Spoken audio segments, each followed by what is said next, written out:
Welcome to the American Railroading Podcast, brought to you by the Revolution Rail Group, live from the great state of Texas. Join us as we educate, entertain, and explore the world of American railroading. Here's your host, industry veteran, Don Walsh. Well, hey, everybody. Welcome to the American Railroading Podcast. I am your host, Don Walsh, President and CEO of the Revolution Rail Group. We are the anchor sponsor for the American Railroading Podcast. We provide consulting and brokering services to the railcar industry. So if you need any kind of consulting at all, whether it's merger and acquisition consulting, process flow analysis, market analysis, we can help you with that. We can also help you buy, sell, lease, and sublease rail cars. You can reach out to us today at 844-455-3434 or info@therevolutionrailgroup.com. You can also check out our full suite of services on our website at therevolutionrailgroup.com. Well, first of all, I want to thank everyone for all the birthday wishes. It was really overwhelming, so thank you guys. Between emails and text messages and phone calls, it was really quite amazing. So another year around the sun for me. So I guess, Producer John, you're stuck with me for at least another year. Darn the luck. I know. But the other exciting news here, which is amazing luck, is that today is our 30th episode, which I remember when I was first creating all this, I was telling John, in fact, I remember calling you, John, and saying, man, I'm nervous. And I didn't really know how I was going to do any of this. And that was 30 episodes ago, which is truly amazing. So thank you again, Producer John, for all your help. Absolutely, Don. It's been my pleasure to go on this journey with you, and I'm excited to see how it grows. Me too. And thank you to all of you. We still remain in the top 10% of all podcasts globally, all podcasts in the world. We've been downloaded now in 55 countries around the world. So last episode was 53. We've gained 2 countries since our last episode. We've also gained other podcast platforms. So we've downloaded now on 37 different podcast platforms. Apple's number 1, Spotify's number 2. They're kind of neck and neck. All-time downloads is U.S. is number 1, Canada's number 2, Australia's number 3. And then last month, U.S. remains number 1, Canada remains number 2, and Australia and Singapore are tied for 3rd place. So hello to our new friends in Albania and Colombia. Thank you guys for joining us on the podcast, as well as our friends in Mexico, Brazil, and Belgium. So hello, everybody. Thank you so much for joining us. Please continue to download, subscribe, share, and leave us reviews. So I know I say it every episode, but it is so true. Reviews really help us a lot. It helps to push us out into those algorithms on the internet and get us exposed to more and more people that would like to hear from us and about us and what we're all doing here on the American Railroading Podcast. So please continue to leave us 5-star reviews. If you like what you heard on the podcast, you can also buy us a cup of coffee. So if you're not familiar with that, you can go to our website at americanrailroading.net, and you look in the bottom left-hand corner, and you'll see a little yellow coffee cup. And you can click on that, and you can buy us 1 cup, 3 cups, 5 cups, or however many cups of coffee you would like. It's like leaving us a tip for doing a good job. So if you like what we do on the podcast, that little gratuity will go toward our endeavors here on the podcast. So thank you for those of you that have, and those of you that will. Don't forget that we have our own YouTube channel as well. So if you like watching the videos versus listening to the audio, you can check us out either going to our website, americanrailroading.net, and click on the videos tab, or you can go to YouTube at American Railroading Podcast and check us out there. Again, that's YouTube at American Railroading Podcast. Please be sure to check out our online store. So this is a really neat little store. There's all kinds of hats and hoodies and t-shirts and travel mugs and all kinds of stuff there, and challenge coins. So if you look over here at my desk, here on the video, if you're watching on our YouTube channel, you'll see that we have challenge coins on the desk today. So we've been getting those in over time, and so we've got enough now to put out there. And so I wanted to kind of present a challenge like that, a challenge regarding the challenge coins. If y'all wanted to send in a challenge coin, the first 10 people that send me a challenge coin, I will send you one back, obviously free of charge. So for the American Railroading Podcast, we do have our own challenge coins. Now they are for sale typically on the store. So if you wanted to buy one on the store, you're welcome to do that as well. And a portion of the sales goes towards our friends at Boots for Troops here in Magnolia, Texas. So we send care packages to troops all around the world. But the first 10 people that send me a challenge coin, I will also put them here on the desk, obviously, and I'll send you one of ours in return.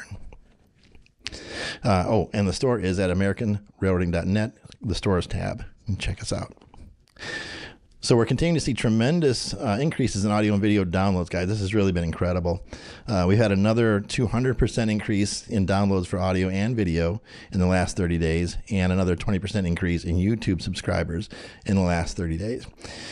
And as far as overall, May, June, and July of this year, we've set record-setting downloads each month. So each month has gotten better and better and better. Over the last 3 seasons, this is the best we've ever done. And July is the most downloads ever. So thank you guys. And August is well on its way to beating July. So we'll see how we do with this episode, right? No pressure to our guest. This is going to be an amazing episode. I know everybody's going to love it. And let's push us over the top and make August the most downloaded episode ever. We're continuing to accept podcast sponsorships. So I want to thank our friends at EnviroServe, by the way. They've signed up for another year as a gold sponsor for the podcast. So thank you guys. We look forward to having you on board with us for another year. And we're also accepting sponsorships for our platinum sponsors.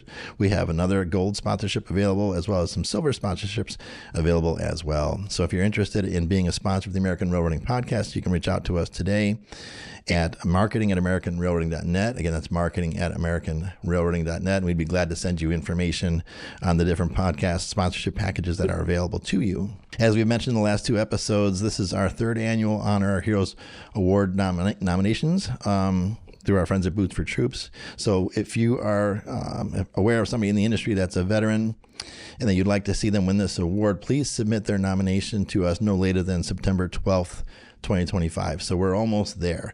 By the time this airs, it'll only be a couple of weeks away. So please make sure you get those nominations in. So let me tell you about the nominations themselves. So the next steps would be candidate's full name and contact information, which is kind of important. We need that. We need to be able to reach out to them, right? What branch of service they were in, the rank that they held within the service, the rail-related company they worked for or retired from. And again, folks, they don't have to work for a railroad. It just has to be rail-related. So they could be a fleet manager, they could be a parts supplier, they could be a shipper, as long as they're related to rail in some fashion. Even our guest for today can nominate someone within their organization. And then the last paragraph is what makes them a hero to you. And that's my favorite part of this whole thing, is to hear you guys brag on these veterans and why you love them, why they're a hero to you. So please be sure to get that information to us no later than September 12th, 2025. So again, it's only a couple of weeks from now. You can email that information to our friends at Boots for Troops at info@boots4troops.com. Again, info@boots4troops.com. And in the subject line, please have it state American Railroading Podcast Honor Our Heroes nominee. Again, that's American Railroading Podcast Honor Our Heroes nominee. And thank you for that. We look forward to seeing those nominations. We'll draw the winner on our September episode, and I'm working on getting a special guest to pull the name for the drawing. So can't tell you who that is. It's a secret. Our episode today is part of our Fun Rail Excursions series, which is one of my favorites, and based on our downloads, it's one of your favorites as well. After each Fun Rail Excursion episode, I get messages from our listeners and viewers saying, I'm making plans to go there, which is always amazing to hear. That's what this is all about. And I believe we'll be getting more of those types of messages after today's episode with the Galveston Railroad Museum. My guest for today's episode is Mary Jo Naschke. She's Director of Marketing for the Galveston Railroad Museum in Galveston, Texas, appropriately. Mary Jo is a graduate of the University of Texas in Clear Lake City, Texas, with a Bachelor of Arts degree in General Humanities. Mary Jo has spent the last 40 plus years of her career providing public relations and marketing services for a number of companies, including some that you'll recognize, like BP Americas, ACS, which is a Xerox company, Minute Maid, a Coca-Cola company, Moody Gardens in Galveston, Texas, which many people here are familiar with, Texas Aviation Hall of Fame, the Lone Star Flight Museum, the Center for Transportation and Commerce, otherwise known as the Galveston Railroad Museum. And she has also assisted with numerous events in and around Galveston, including the Galveston Greek Festival, which I'm really interested to hear more about. Maybe we'll do that offline, but I come from Chicago, where there's an awful lot of Greek friends of mine that own restaurants and that there, and we go to the festivals every year. Love me some pastitsio and, of course, baklava. Then she was also involved with World Oceans Day, the Houston Fire Museum, and their Fire Fest, and various events with the Lone Star Flight Museum, including, this was really neat when I read about this, a squadron reunion for President George H. Bush. Mary Jo has also been an adjunct professor of public relations with the University of Houston, Clear Lake City, and currently serves on the Women's Study Advisory Board. Mary Jo lives in Galveston, Texas with her husband, and together they enjoy going sailing in their spare time. And with that, I say welcome, Mary Jo, to the American Railroading Podcast. Thank you for having me. It's a pleasure. And I love talking about the Galveston Railroad Museum. It's such a treasure in Galveston. It is indeed. And I've been there, and I can attest to that. So did you have any connection with railroading prior to working with the museum? And what made you decide to No go? Connection with railroading whatsoever. I was into vintage aircraft because of the Lone Star Flight Museum and the Texas Aviation Hall of Fame. So what I found out is the similarities between the two is that the collectors are just as excited and avid about their pastime equally so, and the cost of restoring planes and trains are not too far apart. They're both quite an investment. And I believe you said that you also fly. Is that correct? Well, after representing the Lone Star Flight Museum for quite a number of years, the founder of the museum asked me if I was flying them or working on them yet. And I said, well, this manicure I'm not going to work on. So I started taking flight lessons and learned how to fly them and got licensed to do that. That's amazing. Something I've always wanted to do, but I've been a little nervous to do it, I'll be honest with you. So kudos to you for getting it done. So I'm really fascinated with Galveston. So I moved here 6 years ago now. It's hard to believe it's been 6 years, but I moved my companies here from Chicago 6 years ago. And Galveston's always been kind of a neat spot for me, but I didn't know much about the history. So getting ready for this episode, and even really in the last few weeks, I vacationed down there for my birthday here recently. I've been digging in a little bit more and learning about Galveston. So here's some information that you probably already know, but our audience might find this interesting. So founded in 1838, Galveston was a major hub in Texas as a port city, playing a critical role in the state's early development. It served as the principal port and gateway to the Southwest in the 1800s, and its location in the Gulf made it a key hub for trade and immigration. In fact, Galveston's role as a major commercial center and immigration port was significant, with an estimated 250,000 Europeans passing through its gates, like my great-great-grandparents who originally settled in Port Arthur, Texas. By 1860, with a population of 7,200, Galveston was the largest city in Texas and was responsible for 3/4 of all the state's seaborne cotton exports. Railroads, of course, have played a major part in the success of Galveston going back to the very beginning. The first operating railroad, which I'm sure you know this very well, in Texas was the Galveston, Harrisburg, and San Antonio Railway Company, chartered on February 11th, 1850, established by General Sidney Sherman, a hero of the Battle of Jacinto. It was the second railroad west of the Mississippi, and the first telegraphs in Texas were established along this route. So I just kind of wanted to share that with everybody to give them a little bit of an idea of how important Galveston has been to Texas and how important railroad has been to Galveston. So what else would you like to share with our audience regarding the beginnings of railroading in Galveston? Well, Galveston is strategically placed, and we sit right at the port. The museum, the port is like right next door. Their offices are upstairs in the same building. So consequently, the cruise ship terminals are all adjacent to where the Railroad Museum is situated. And so we get a number of visitors that come from cruise ships, in addition to the other tourists, that some 6 million a year that come through Galveston. And they were also very fortunate that the Moody Foundation is from the Moody family is from Galveston, and who were in cotton and in addition to insurance and banking. But Mr. Moody was part of the railroad, an investor in the railroad, and so hence the names Moody, Texas, and then there's Kempner, Texas. Those are all Galveston names that come from here.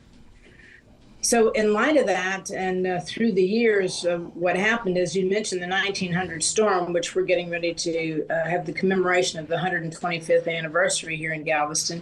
It's never forgotten, nor are any of the devastating storms that have come through here.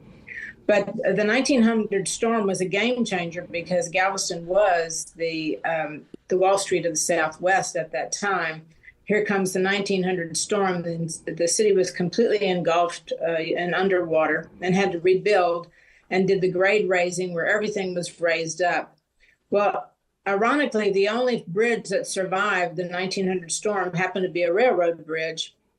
And that was the only ingress and egress for a while until they established the Gulf Freeway as we know it today, the Causeway.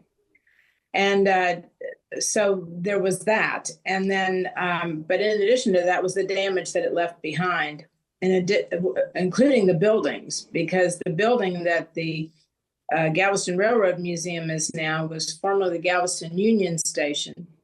And then on the rebuild, where they were able to keep a portion of the building. In fact, the oldest building on the property is a small one that's toward the back.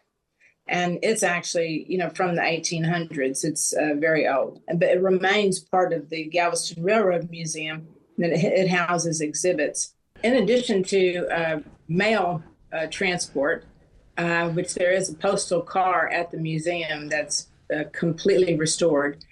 Galveston Railroad was instrumental in bringing things off of ships and distributing them and contributing to economic development, throughout the state of Texas.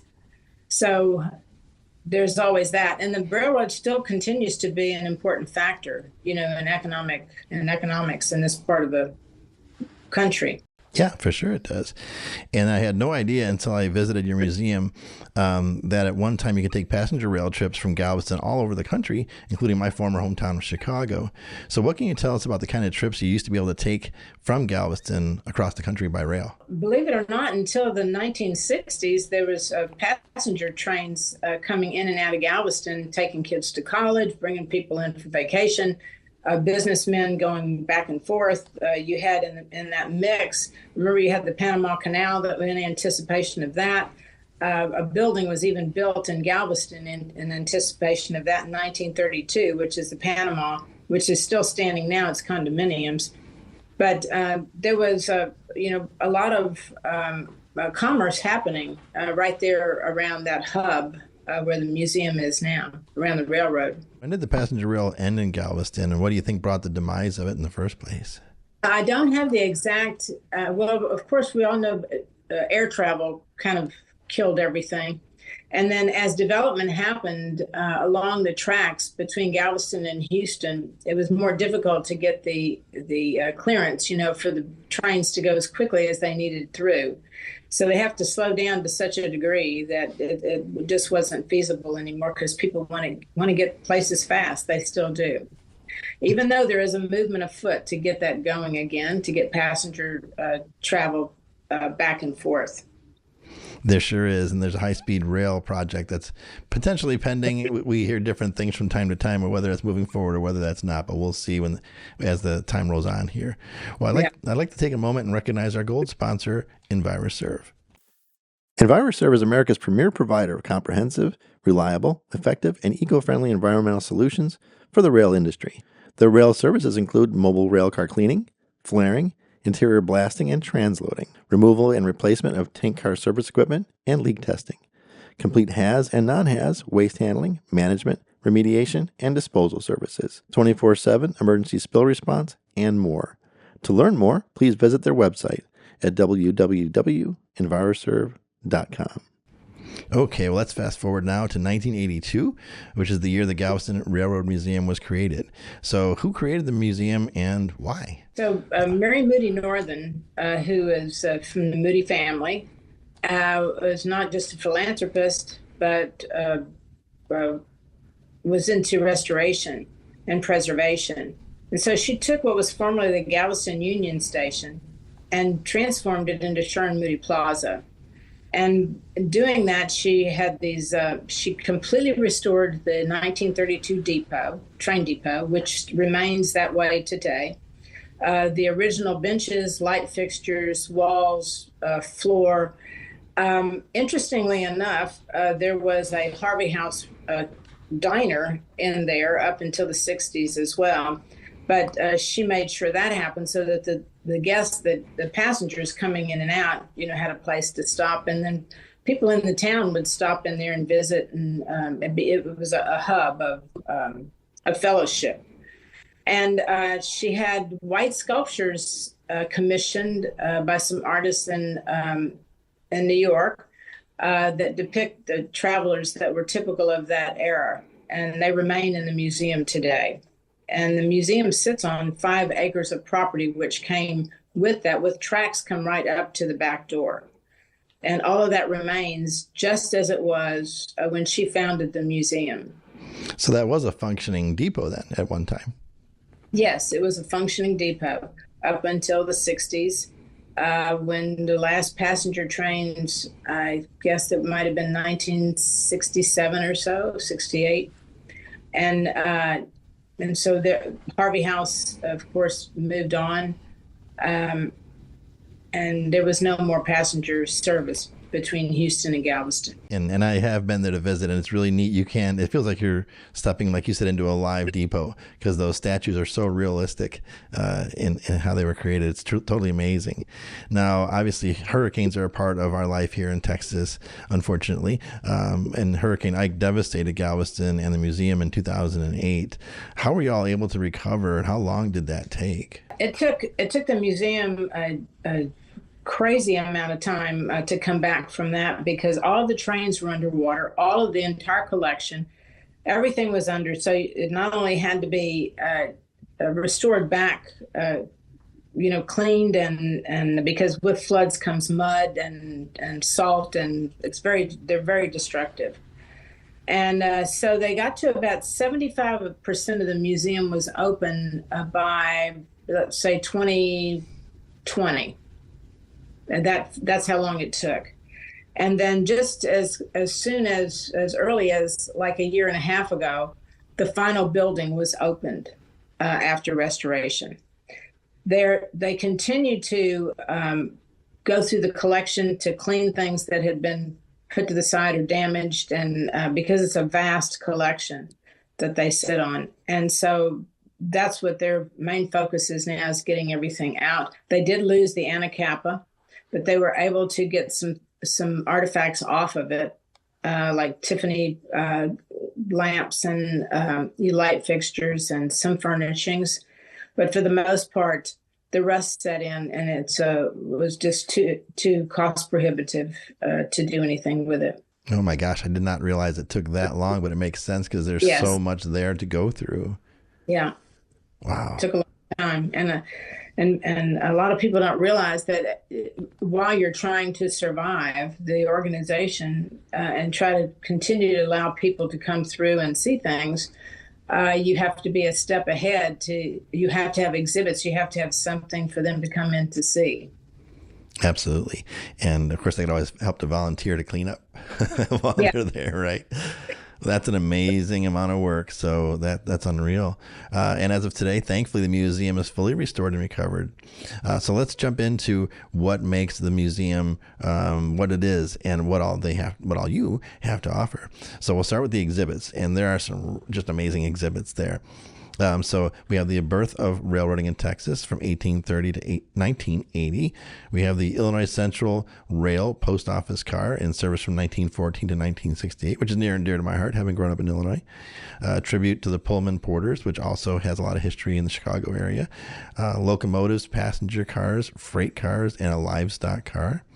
Something also called the Orphan Train, which people will have to check out. It's a very interesting part of history. The Garden of Steam, large open area featuring the museum's mini train and case steam tractor. The Freedom Train. And there's more. The Santa Fe 315 and 316 locomotives in their famous war bonnet paint scheme, which is really, really neat to see. And the fully restored 1932 train depot, as we've talked about.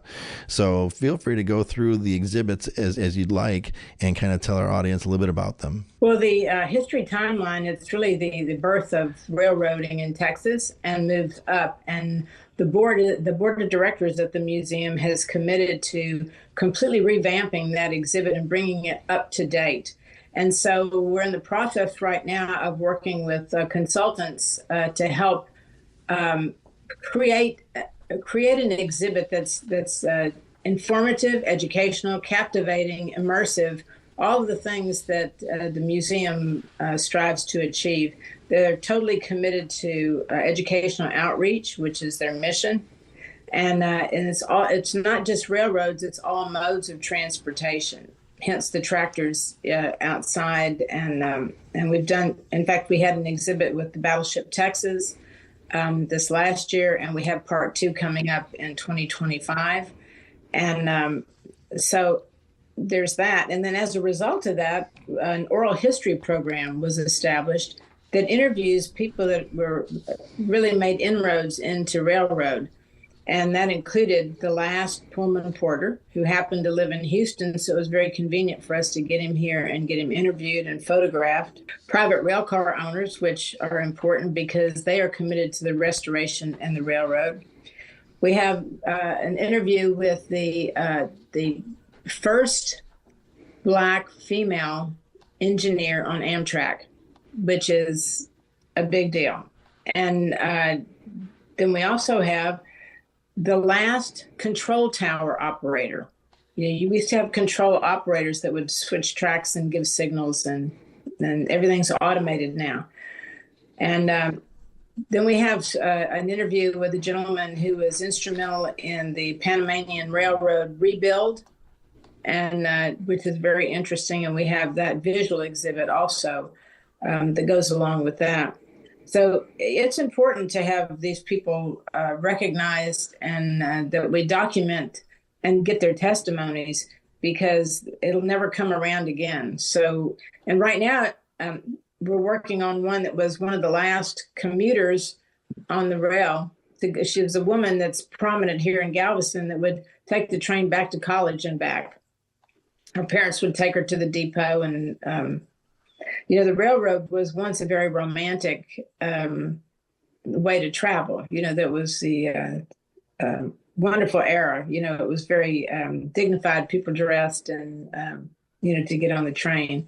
And then we have full examples of dining cars, sleep cars. One sleep car reminds you of the movie Some Like It Hot with Marilyn Monroe, because they have little curtains, that close the bed off, from the people walking down the little walkway there. And salons, and we have private rail cars, 2 private rail cars, as a matter of fact, that are on display. And the china and silver is on display, and model trains, which is huge, model train collectors. And so we have a lot to see. There's a lot more than you think. And we invite people to jump on board, get on the train, go into the seat, the engineer's seat on a steam engine, on a steam train, and take a look. Get in the war bonnet and take a look at what's inside. Post office, the same. So we just invite everybody to come see this little treasure we have here. And you're right, there is so much more than you would think, because I've been there twice. And then when I got online to see for today's episode, there was way more than I had seen. So there's so much more to. So I'm going to be back again and again until I can see it all, because there is an awful lot to see. And the war bonnets were really neat, because those things are so massive, and the paint job is really, really cool. And you also offer education at the museum. You offer field trip packages, curriculum and docent tours for pre-K to 12th grade and homeschool, as well as sensory tours for autistic and special needs individuals. You also have the Arthur R. Carmody Jr. Memorial Library. And I believe this is what you were just talking about a little bit for our audience, which is the Legacy of the Railroad Oral History Series, sponsored by the Dr. Leon Bromberg Memorial Trust. So would you like to take a moment and share with our audience a little bit about the education that you offer at the museum? Yeah, we're very proud of our educational outreach, and we're really lucky that we have a certified teacher, who's on staff, who handles the curriculum and meets with the school kids. And we get thousands of school children every year. The sensory is for autistic individuals, and we've carried it over not just from the educational portion, but into Polar Express as well. And we offer special cars for them to have the same experience as the other young people. And so we offer speakers on a regular basis and presentations in the mini auditorium that we have in the exhibit hall.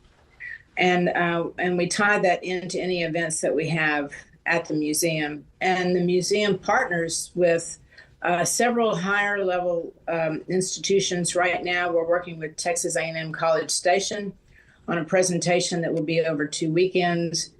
We collaborate with the Galveston Independent School District, Powerful Learning Initiative, to offer the curriculum and the tours for their kids. But our kids come from all over, from Dallas, from Houston. We get field trips from all over the state. And senior citizens. We have a large senior citizen following. And I bet it brings back memories for some of the senior citizens as well, from the days that they were riding trains through Galveston and Houston. It does. So, and that's why the history timeline is so important, that we get that up to today's museum standards, because it was established in 1982 and really has not been brought up to today's date. And that's what we're in the process of doing now, and adding more artifacts to that. Something else you offer that's really neat are the different venues. So guests can use areas of the museum, including the dining cars for weddings, birthdays, corporate gatherings, et cetera, including lounge cars and dining cars. So I can attest to this because we've been out at Galveston many, many times with the different conferences that I go to. So the Southwest Association of Rail Shippers is one of them, and the Association of American Railroads Tank Car Committee meetings.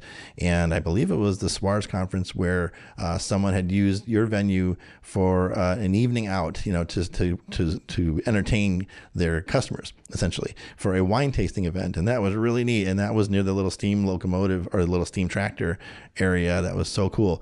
So can you talk a little bit about the types of events that you can have at your venues? It's a wonderful place to have a special occasion event. And the train depot just transforms into a very elegant or very casual locale for parties up to 350 people. And the museum hosts a gala every year for 350 people, and it's absolutely spectacular. And we use the inside, outside. Weddings take place in the Garden of Steam, and the receptions are sometimes inside. Birthday parties include rides on the caboose, in addition to the birthday party. And the kids can have overnights. The scouts spend the night, at the museum. And then all of the cars are available for meetings and dinners and whatever someone has planned. And we have on staff a meeting planner that will work with people, to help them out in their planning, including the caterer. So we try to include everyone, and it's a popular spot. There's even a Mardi Gras party there, every year, and because we're right in front of the parade viewing, because we're located deep in the heart of the historic downtown district, right at the foot of the Strand. So all the parades come in front of the museum. All the action that happens downtown is right at the front door. So I heard a rumor that the original Mardi Gras was in Galveston. Is that a true story? That's a true story. Really? That's what I was told. Yeah, me too. And I've yet to attend, so I need to do that and see some of the craziness. Something else that you have there, which I had no clue until I was doing the research for today's episode, is a rail hotel where you offer an experience where guests can spend the night on a train. Can you tell us more about that? That has been immensely popular because it's such a unique overnight stay, and you spend the night at the museum, basically, because you're in the gates and you're on the trains. And we have two right now that are luxury passenger cars that are pretty detailed. They have the salon, they have the bedrooms, they have dining tables, they have kitchens in there. We provide concierge service, which is 24-hour service, whatever people want. Sleeps up to 10, each one of them. One car in particular, the Bonnie Brook, was actually used by Jackie Gleason, the actor, because he did not like to fly in an airplane. And so this particular car would take the June Taylor dancers, all his production team, and him. And it looks exactly like the era of which, and it's restored to a T. You can picture him sitting in the back, sitting, holding court, so to speak, on there.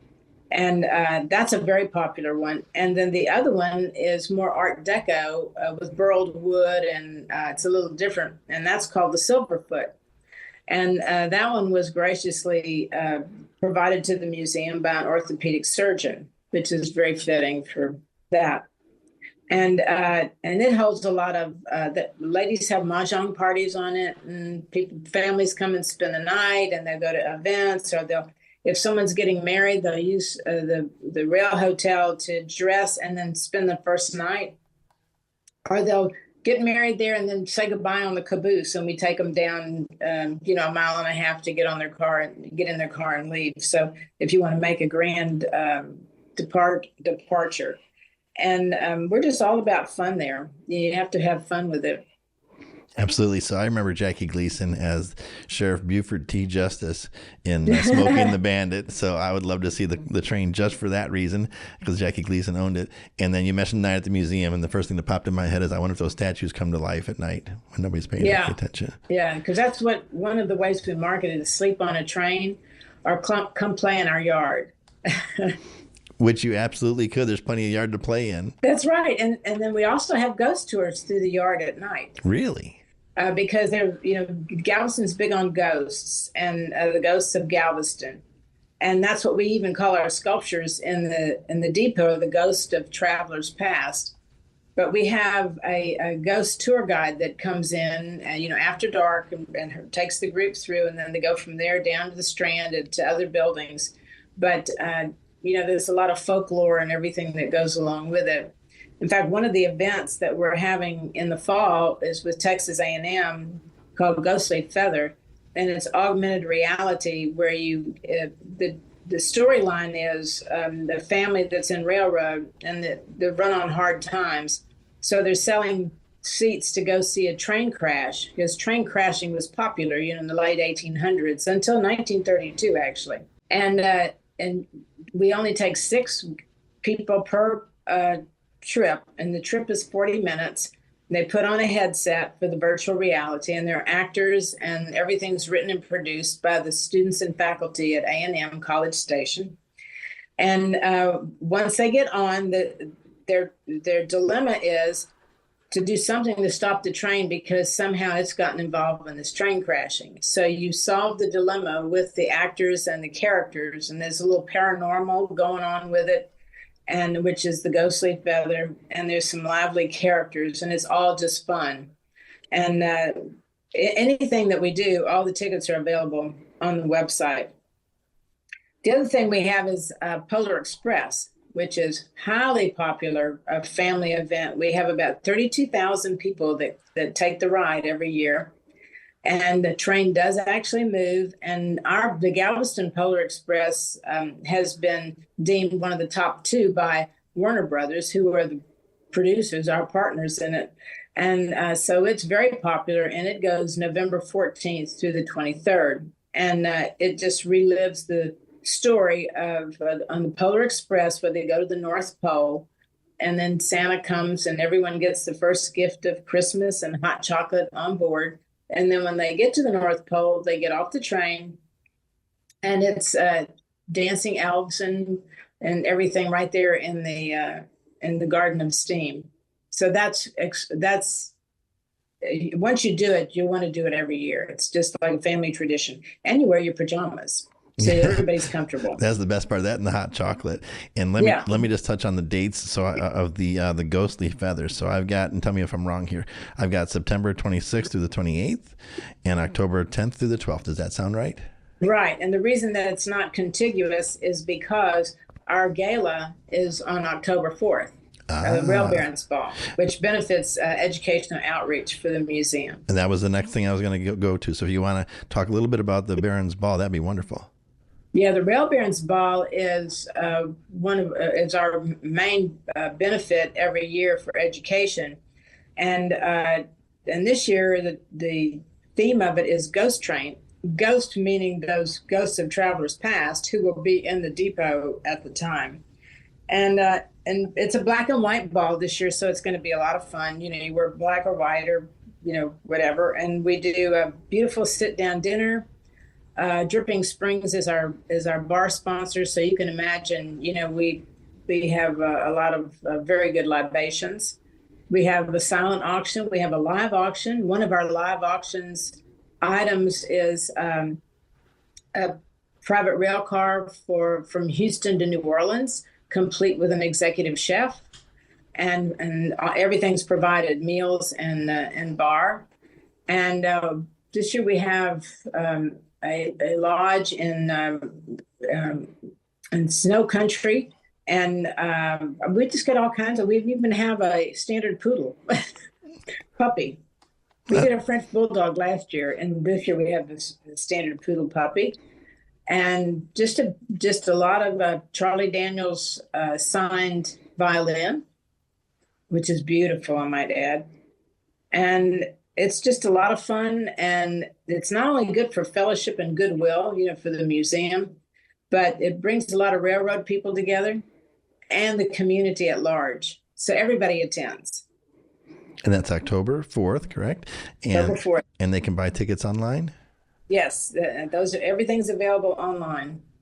And then as we move into the spring, we have Rail Fest, which is model train rally, and it's huge. And you'll see model trains like you've never even imagined. They're huge sets, and everything's operable, and everything we do at the museum is interactive. We want people to get their hands on it and experience it, from stepping into a train to playing with a model train. So we encourage people to get involved, immerse yourself in it. Except for the ghosts. Don't immerse yourself in the ghosts because they're scary. Yeah. And the Polar Express runs November 14th through December 23rd. Correct. And I'll be out there for that. I've been wanting to do that for years, and I haven't made it out. I'm going to in pajamas and hot chocolate. Do we have to sing Hot Chocolate, I wonder? The hot chocolate is delicious. That's one of the best songs of the movie. Out of sight. I don't know if I can dance like that, though. I'll do my best. Well, here's a question for you. What do you like most about what you do at the museum? At the museum, well, I get to see a lot of people every day, which is interesting, and watching their reactions to. I think the best thing, I wish I would have had somebody video it, was a child was leaving. He's about 4 years old, and I happened to be coming out of a meeting, and he threw himself on the ground, and he just had the biggest tantrum. And I thought, oh my gosh, what happened? And he was saying, I don't want to leave. He was like crying and screaming, I don't want to leave. I want to stay here. So that was very heartwarming. But we love to work with volunteers, and we have a wonderful internship program with the University of Houston. And it's nice to have the young people around and putting in their time. And of course, you learn from them as well as them learning from us. Tell me a little bit more about the internship. I wasn't familiar with that. How does that work? Well, the internship we started this last year, and we had an intern from Texas A&M Galveston. And the interns, and now we have from University of Houston, and they assist the curatorial department. And right now they're getting us caught up on accessioning the collection. What happened was, from the recovery of Hurricane Ike, the things that are still being brought out. Things were stored here and there and gotten off the island. Now bringing them back, they have to be photographed again and registered. And they do the same with the rare books in the library. And then they assist them with, the library is now, you can go get into the Library of Congress from our library. And then our collection is being loaded onto our website so that people can go and get more in-depth look at what we have and what they are. That's amazing. And it's a ton of work as well. So, yeah, it is.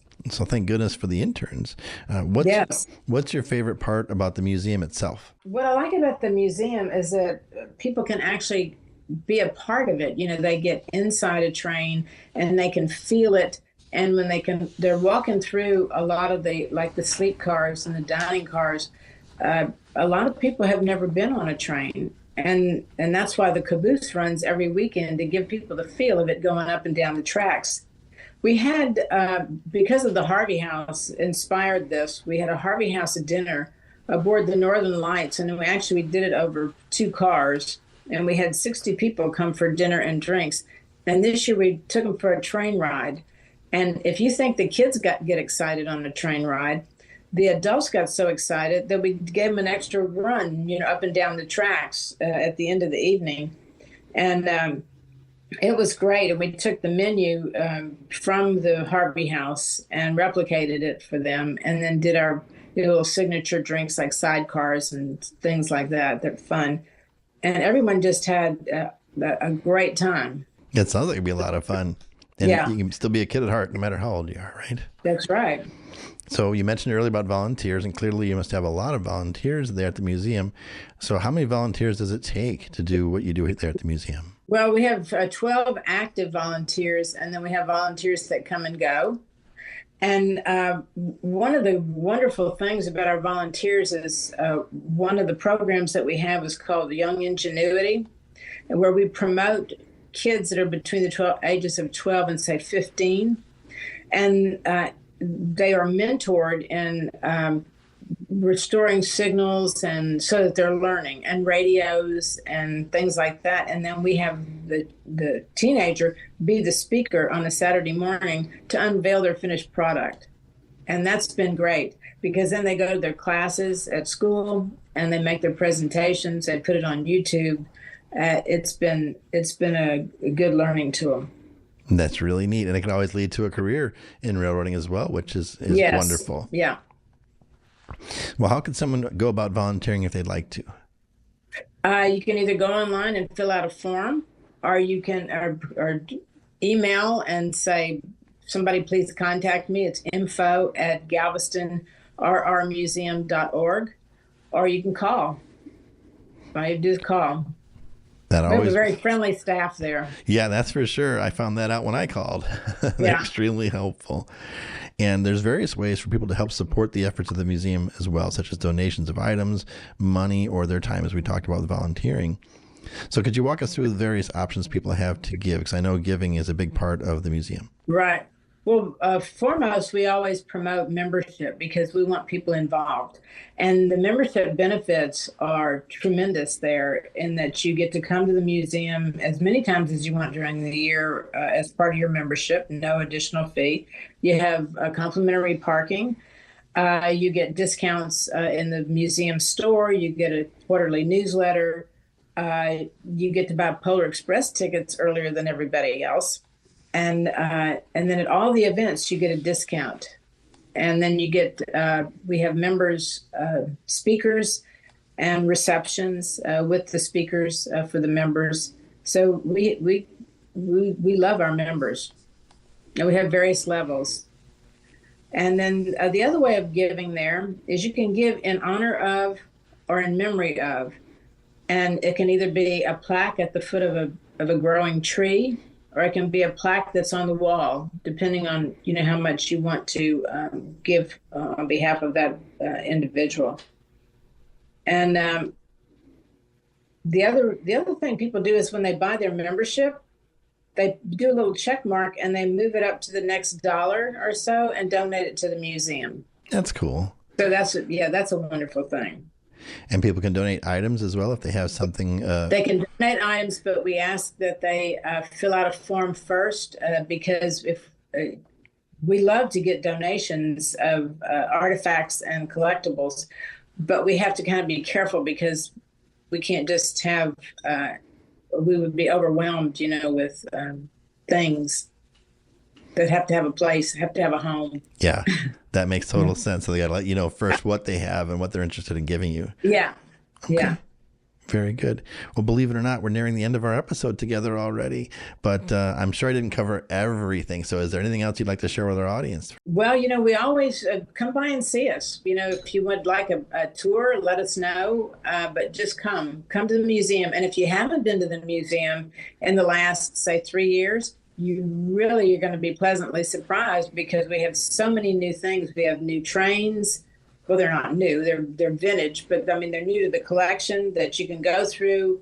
A lot of new exhibits and opportunities to walk through, and we just want you to come. Yep. And I'm trying to think of what else. There is a connection you mentioned earlier to the Moody family. So is that the same Moody family as Moody Gardens? Is it all the same? Yes, Moody Gardens, the same. It's the Moody Foundation, located here in Galveston and in Dallas. They have offices. So people can go and stay at Moody Gardens and then visit with you all for the weekend. Yes, we always encourage that. Very good. That's what I did. Yeah, good. So how can people contact you if they'd like to get together with you or learn more about the museum? Just contact me at mjnaschke@gmail.com, MJNASCHKE @gmail.com. I'm happy to help, or talk. Yeah, absolutely. And you can tell them all about the museum. And obviously, tons and tons about that, and aircraft and all kinds of other fun stuff. We'll talk planes too. We'll get into that another time. I love that airplane museum as well. Well, thank you again for joining us. Would you like to join us again on a future episode? I would love to. Please invite me back. And maybe producer John, maybe we can get out there and do a remote on a future episode. That would be great. We'd love that. Yeah, that would be great. That'd be awesome. Great. There you go. Well, thank you. I appreciate it. And we like being thought of, but stay in touch. Absolutely. Well, don't go anywhere yet, because we're going to go into a little part of our episode called My 2 Cents. So the railroad industry is a part of the very fabric of the beginnings of our great country, which you can see from our discussion today. As I've traveled all around the U.S., it never ceases to amaze me how many of these hidden gems there are that celebrate the history of the railroading industry and its contribution to America, like the Galveston Railroad Museum. So please get out there, find those hidden gems, support them, and show them some love, as keeping these museums alive is truly a labor of love by everyone involved. And that's my 2 cents. So I don't have any FEMSA updates for you guys. This episode, I will talk to FEMSA in between this episode and our September episode and get some updates for you there on different pending rulings and such. And our third annual Honor Heroes Award nominations, again, are open through September 12th, 2025, which is coming up only in a matter of a couple of weeks after this episode airs. So please, please, please get your nominations in. Again, it's sponsored by our friends at Boots for Troops here in Tomball, Texas. And the way you can nominate someone is to submit the candidate's full name and contact information, because we'll need to reach out to them, the branch of service they were in, their rank, the rail-related company they work for or are retired from. And again, does not have to be a railroad. It could be anyone related to rail in any fashion. And then a paragraph that says what makes them a hero to you. You can email that information to info@bootsfortroops.com. Again, that's info@boots4troops.com. And please, in the subject line, make sure you enter American Railroading Podcast Honor Our Heroes nominee. We'll draw the winner on our September episode, so stay tuned. Be sure to join us in September. We'd also like to recognize our anchor sponsor one more time, the Revolution Rail Group. So we are a consulting and brokering firm in the railcar industry. So if you're needing any kind of consulting, whether it's merger and acquisition consulting, process flow analysis, market analysis, or anything I haven't even thought of yet, because it'll be me doing it, let me know, and I will love to help you.